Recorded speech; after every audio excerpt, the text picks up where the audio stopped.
Yo, what up? Keeping within the guidelines of most and all boss affiliated situations, we got to keep it real. We got to keep it real.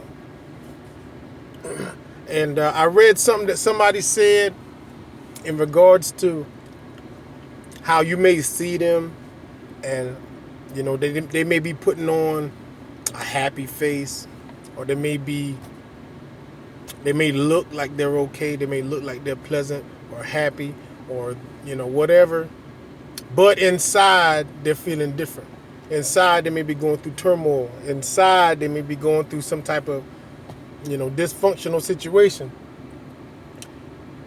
And when I read it, my first instinct is the instinct of survival, which of course is kill or be killed, dog eat dog, which is like, well, shit, stop faking it. Stop faking the funk.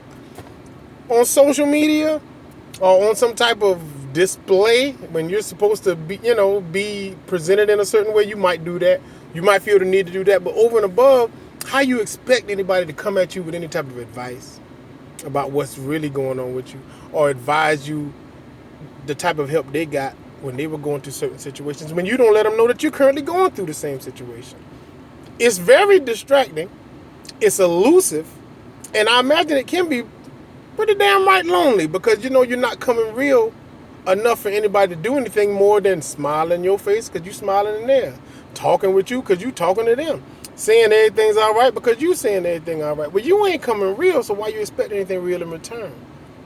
The results are going to be the ones that complement what you're actually leading them to believe is going on with you, which is everything cool, everything gravy, everything wonderful, everything fine, too stressed to be blessed. I'm stressed out inside. Lord, tomorrow is when the bill due.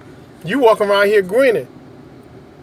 If that ain't because you confident in the prayer you made, then I'm afraid you need to be talking. You need to be opening your mouth. You need to be bumping your gums at somebody who can help you. And that person may be the one, your prayer sent for.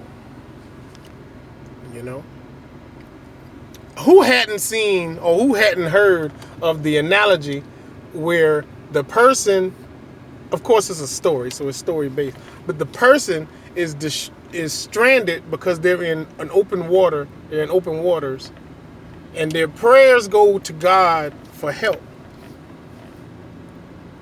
And boats, canoes, toboggans, fucking floating rafts all come by with people in them offering to help them, but they say no because they're waiting on the Lord, not realizing the Lord sending help. I ain't coming down there. I did the whole walk on water thing. I can send people now. I sent them to help you. You're in the middle of the water. It's Sharks Day. I'm trying to keep them at bay, and I'm sending ships, boats, and doggone canoes and riverboat raft champions to come by and pick you up. You saying no because you think I'ma personally show up and say, let me hold your hand, my son. Get in the damn boat with who I sent for you. Open your eyes. You know what you have to do? You know what you have to do, and we all do. You have to pray to understand the blessings being sent to you, because you can mess them up just as easily.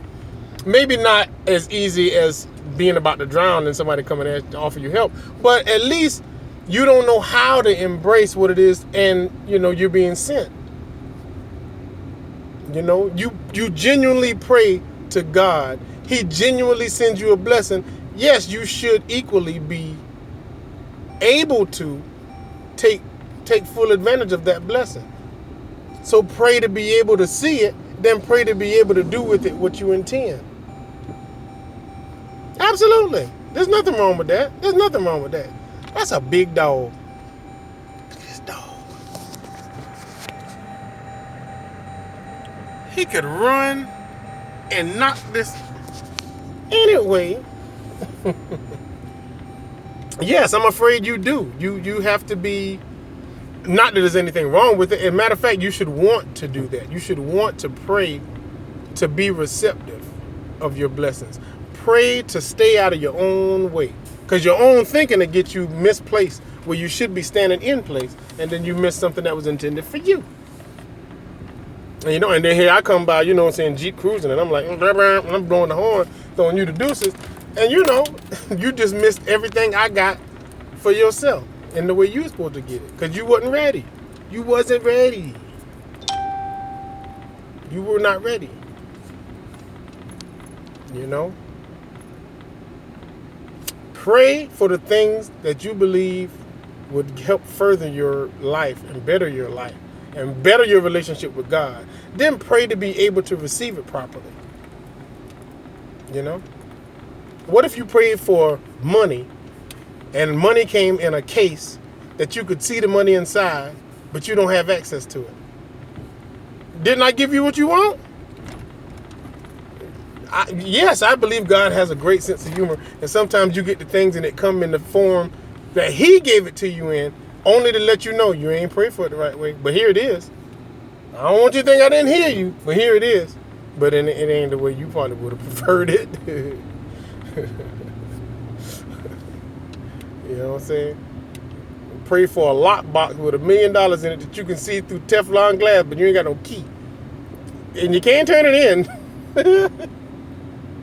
I'd like to think God do that to people. I mean, just to let you know, there's nothing on this earth you can't have. If it's within your grasp and you're doing everything I ask of you and you're following the laws and rules and stipulations that I have on life and you're doing your best to follow them, I'm going to give you what it is that you need. And sometimes I'm going to give it what it is that you want. But that's not going to be all the time. Because some things you want and you don't know why you shouldn't have them. You know, I spoke about that. $1 million will probably make some people into downright asshole jerk-offs. I don't want you to have $1 million. And I'm sorry if I'm hating. I'm hating on you. Well, I'm hating on you then. You're less likely to, if you're less likely to get into heaven because of your behavior and your newfound riches, do you want $1 million? Do you really want $1 million? Do you want a lot of money?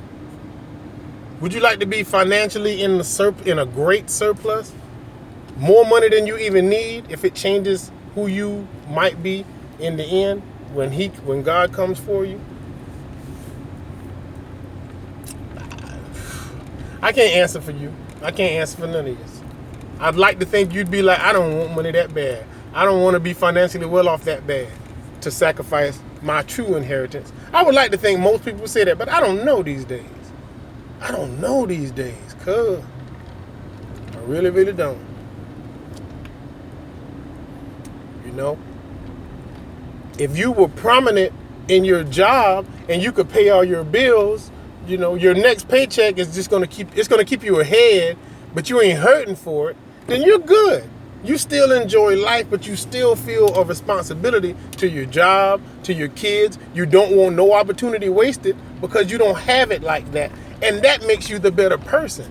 You can still pass on those tidbits of advice about how not to be wasteful, you know, how to cherish every moment, you know, how to be mindful of the things that you wouldn't throw away and give away when you should be saving and consolidating those things. You're more like that when you don't have it in surplus. Just, you know, eat something off of a tray of $1,000 plate and then just throw the rest away. And I'm just wasteful now, you know. I don't want to be around nobody like that, nor do I want to be like that. And if money makes me like that, I don't know how that could possibly become me. I don't know how that could possibly become me.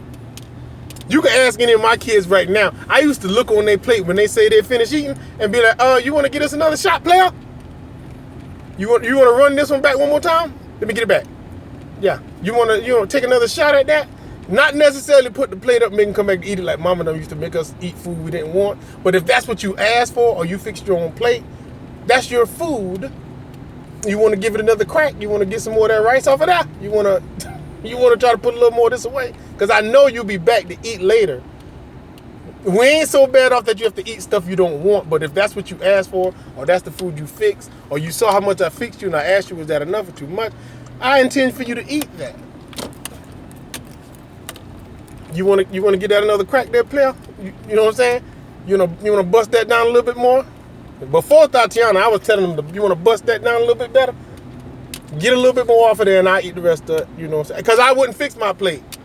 Because they don't eat as much as I do. I was real fat then. I could put some food away. So I'm like just Scrape their plate right on the mine, but I make sure they gave it one hell of an OG shot first. Make sure they put some boss effort for it. Let them know, I believe you can eat some more of that there, baby. show Papa you can do it. You know. Hercules, I was rooting them on. Come on, now eat some, because I cook. Come on, baby, you can do it. Eat the food. Eat the food. I don't know. I love my kids. I like to cook for them, and I like for them to enjoy the food that I make. Asking for seconds, oh, Lord, that was just like the biggest compliment. Because, you know, not only do you like what I cook, but you liked it to the point where you wanted to finish it. That's always a great thing.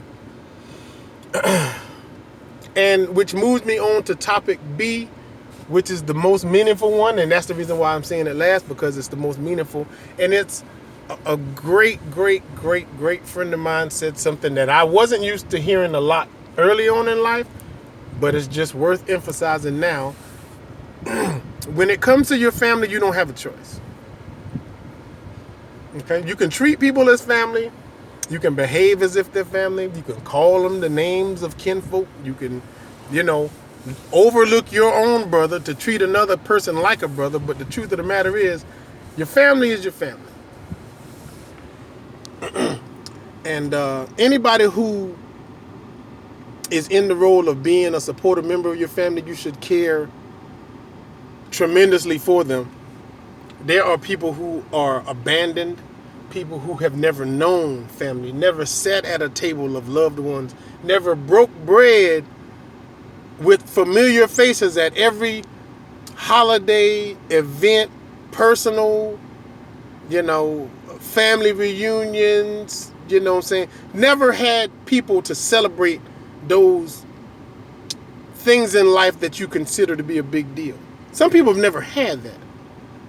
And it's nothing that you should just give away, throw away, or make light of because you have had it and now you don't think that much of it anymore. That's a very selfish thought. And of course, you could be inconsiderate for other people, be like, well, that's too bad for them. No, actually, it's a little too bad for you, because if you realize you have it or had it and don't value it, without it, it makes you bitter. It makes you cold. There's a warmth in family and people, especially people that you love and people that love you, that you cannot replace with somebody else who like you or kick it with you or hang with you, because their motives are influenced by other things. If they're lonely and you're lonely, well, then I need you to be here for me. But if I came from love, I came from family, I came from an upbringing where my family was always there and around, you know, I know what that's like. I know how to reciprocate that. I know how to give that to other people. So you're going to have people that's going to be drawn to you because, like, oh, man, how did you know how to do this and so? Well, my dad used to do that. My mom used to do that. Me and my brother used to do this. Me and my cousin used to do that. You have some familiarity with that warmth and that closeness. That's nothing to make light of. And you can't pick your family. And you can't be the person that says, oh, this is the one part in life where God made a mistake. God gave me the wrong brother. God gave me this retarded behind cousin. No, he didn't. No, he didn't. No, he didn't. No, he didn't. You and your public high school education ain't figuring out nothing that's making the world revolve. God is over the entire universe and the makeup of this existence. Trust me, he didn't make a mistake when it came down to your little smudge of an ass. He has not made anything wrong that you need to fix or get right. You just need to find out where you fit in it, and then you'll figure out how much better things are going to be for you. You just have to take that time, and don't be so acid-tongued, and don't speak so quickly. If you see it so wrong and you can't make no right of it, close your eyes, take a breath, find some silence, and go sit somewhere and really look back, really go over how this traumatic, traumatizing situation, how it all began. Where were you when this all came about? And what about it now makes it seem so wrong? And the right answers will come in and play themselves in their appropriate spots. But you have to be the one to slow down And stop thinking you have the answer because you'll give an answer. Giving an answer don't mean you have the right answer. I swear, it don't. Just because you got something to say, that don't mean that's the right thing to say. That don't mean it makes sense. That don't mean it helps. That don't mean it solves no problems or put together no clues. It's probably pointless. Because if you don't know, what are you talking about? What are you talking for? Give yourself the time to figure out where it is things went wrong, and you'll find out what's going on with that situation, especially when it involves people, because people are flawed. People are filled with error. Having $1 million in the bank don't mean you successfully are living your life. Having any money don't mean you're successfully living your life. If there's somebody who's homeless and happy, and you got $1 million and you can't find peace in your mind and don't sleep well at night, who's more blessed? Who is he that is more blessed? And don't be the person that calls themselves judging other people based on what you think or what you say, what you saw, even what you know. You're in no position to judge anybody because you're equally as flawed, if not more flawed. You know, you pit people against one another because you're standing on their side. But if you're judging the other person and standing here saying, well, we're right, you're wrong, that's where you mess up. Because if you're right, then that's all you have to be. If you're standing where you are and you don't believe you've done anything wrong, you think you're cool, then be cool. But when you start pointing these little digits, these what they call phalanges, about what everybody else is and what everybody else has and does and can't and can and will and won't, that's when you violate what God intends. Because he didn't put you in a place to tell nobody anything. He's still telling you. So if you ain't listening because you busy talking, you might want to chill. Because he's downloading data. That don't mean you should be outputting any. You're still taking it in because you're still in a position where you're not where you need to be as of yet. Be mindful of that. I'm getting a little talkative about that because nobody deserves to be unhappy. Nobody deserves to suffer. And if you got people in your life, then you're on the right track to being way better off than most. And you need more. You need more of that, not less of it. You need more love, not less love. You need more understanding, not less understanding. And we need more love from our family than loss. Because loss is always when we realize how much we miss who we love. If that makes any sense. When there's a loss, then we realize the love that we had, but then it's past tense. It is had. It is over. You know what I mean? Don't give me no flowers when I'm dead and gone. How about holler at your boy when I'm home? I mean, I'm here. I'm right here. Don't tell me what you're going to feel at my funeral because you don't know that. Because you don't know that. There ain't no point then. There's no point then. The way it's written, God loved us, and for us to love him, we must love others. So, you know, how much do you really, really abide by that and do right by that? I don't know. It's worth thinking about. I think I am too. We love y'all, and we're going to pray for each other. I ask that you pray for me as I pray for you. But until then, I'll holler at y'all. Y'all stay up.